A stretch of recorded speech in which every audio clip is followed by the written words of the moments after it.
System इस बार टूट रहा है। कैसा हो? आप लोग तो जानते ही हैं कि सबा की आदत ही है सबको इंसल्ट करने की। यहाँ अपने ब्लॉग में भी यही दिखा रही है कि बेटी खाला से कब टूट गया है, तो बस लगी उनकी इंसल्ट करने और कंटेंट भी मिल गया, बस ब्लॉग में दिखाना स्टार्ट कर दिए। वैसे तो इनकी अम्मी कहती है कि मेरे सारे बच्चे बहुत आदर्शवादी है, बहुत रेस्पेक्ट करते हैं सबकी। लेकिन अगर आप लोगों ने नोटिस किया होगा तो देखिएगा कि सबा सबसे तुम कर के बात करती है। मतलब ये बेटी खाला को भी बोलती है कि तुम खा लो, तुम सो जाओ, तुम यहाँ आओ, वहाँ जाओ। इनफैक्ट ये तो सनी को भी यही कहती है कि सनी आएगा, सनी जाएगा, सनी ऐसे करेगा, वैसे करेगा। अपने हस्बैंड तक को रिस्पेक्ट नहीं करती है। ऊपर से व्लॉगिंग में दिखा रही है कि देखो बेटी खाला बर्तन धो रही है हमेशा की तरह, जो उनका काम है। अरे वो तो जानती है कि तुम एक नंबर की बदतमीज़ हो, तुमसे बोलने पर भी तुम कुछ करने वाली नहीं हो। अब तुम यूट्यूब से इतना पैसा छाप रही हो तो एक काम करो, अपने घर पर एक मेड रख लो, ताकि बेटी खाला को, तुम्हारी अम्मी को कोई परेशानी न हो। लेकिन ये तो मैडम ऐसा करेगी नहीं, इसके पॉकेट से तो 1 रुपया निकलता नहीं है। हाँ, शॉपिंग करने दे दो, घूमने दे दो, इन सब जगह के लिए इसके पास में खूब पैसा निकलता है। अब जान रही कि फ्री फोकट का खाने को मिल रहा है, जब फ्री फोकट में नौकर काम कर ही रहे हैं तो क्या ज़रूरत है पैसा खर्च करने के लिए, एक मेड रखने के लिए। काम चल रहा है, काम चल रहा है। उसके बाद मैडम बताती हैं कि उन्हें आई है दावत, अब वो दावत में खाने जाएंगी। तो चलो ठीक है, दावत आई है, दावत में खाने जाएंगी। तो यहाँ पर मुझे ये बात समझ में नहीं आ रही कि तुम ऑटो में क्यों जा रही हो। तुम्हारे भैया ने हाल फिलहाल में, मतलब भैया भाभी दोनों ने हाल फिलहाल में ही नई कार ली है ना, BMW। तुम उसमें तो जा ही सकती हो। तो ऐसी क्या बात हो गई कि तुम्हें ऑटो लेकर के जानी पड़ी। अब कुछ लोग मुझे यहाँ कमेंट करेंगे कि शोएब भी तो काम पर जाते हैं तो वो अपनी गाड़ी ले करके जाते हैं। चलो ठीक है, वो अपनी गाड़ी काम पर जाते हैं तो ले करके जाते हैं। लेकिन तुम सबा जब यूट्यूब से इतना पैसा छाप रही हो तो उसका कुछ इस्तेमाल करो ना। पैसे का रख के क्या करोगी, अचार डालोगी। तुम चाहती तो कैब बुक कर सकती थी।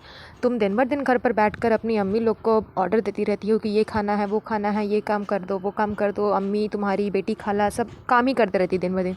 अब एक दिन उन्हें टाइम मिला है कि घर का कोई काम नहीं करना है, दावत है तो दावत में जाना है, तो तुम्हें सोचना चाहिए था ना कि मैं कैब बुक कर देती हूँ ताकि उन्हें ऑटो में धक्के खा के जाने की ज़रूरत नहीं पड़े, आराम से कैब में बैठ के जा सके। लेकिन तुम तो ऐसा करोगी नहीं, इस मैडम के तो जेब से पैसे ही नहीं निकलते हैं। अब नेक्स्ट पॉइंट आता है कि देखिए किस तरह इसने अपने सैया को भैया बनाना है। पहले आप लोग इसी की ज़बानी सुन लीजिए।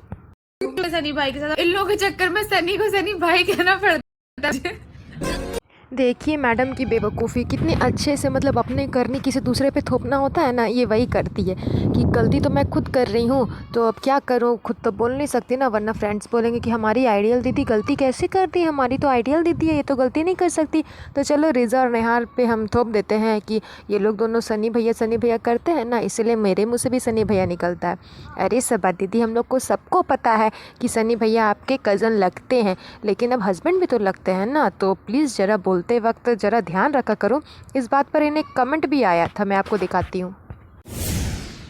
बिल्कुल सही ही लिखा है इन्होंने। सनी इसको बेटा बेटा बोलते रहते हैं और ये मैडम उसको भाई भाई भाई बोलते रहती है। मतलब दोनों ने रिश्ते को मतलब ऐसी जगह पहुंचा दिया है। अरे भाई बहन का रिश्ता अलग होता है और वाइफ और हस्बैंड का रिश्ता अलग होता है। तुम्हारे 3 मिलियन फॉलोअर्स है तो ज़रा सोच समझ के कुछ बोलो ना, क्योंकि तुम्हारे व्लॉग सब देखेंगे तो उनके दिमाग में भी तो यही बात जाएगी ना कि ये क्या कर रही है, कि रिश्ते को कहाँ लेकर जा रही है। नेक्स्ट ये मैडम क्या बोलती है कि मेरे शादी के 3 मंथ्स कंप्लीट हो गए हैं, मैं उसकी सेलिब्रेशन कर रही हूँ। तो ये कौन सा सेलिब्रेशन है, इसमें तुम्हारे हस्बैंड ही शामिल नहीं है। शादी तुम लोग उस लड़के से की है ना, तो सेलिब्रेशन करोगी तो वो भी तो शामिल होना चाहिए। लेकिन इस मैडम को तो अपने शौक़ से ही प्यार है, बाकी तो पता नहीं सनी से प्यार है कि नहीं है, क्योंकि इसे तो सनी को छोड़कर आ गई है यहाँ मुंबई में रहने के लिए। वो मौदा में है तो एटलीस्ट सेलिब्रेशन करने के लिए तो मौदा चली जाती कि 3 मंथ्स कंप्लीट हो गए हैं, हम लोग सेलिब्रेशन करेंगे, कंटेंट भी मिल जाता। लेकिन ना, ये मुंबई छोड़कर भला कहाँ जाएगी। भाई का घर है, सब ऐशो आराम मिल रहे हैं, आराम से बैठो, खाओ और नोट छापो, इतना ही है। और तो कोई काम है नहीं करने को मैडम के लिए।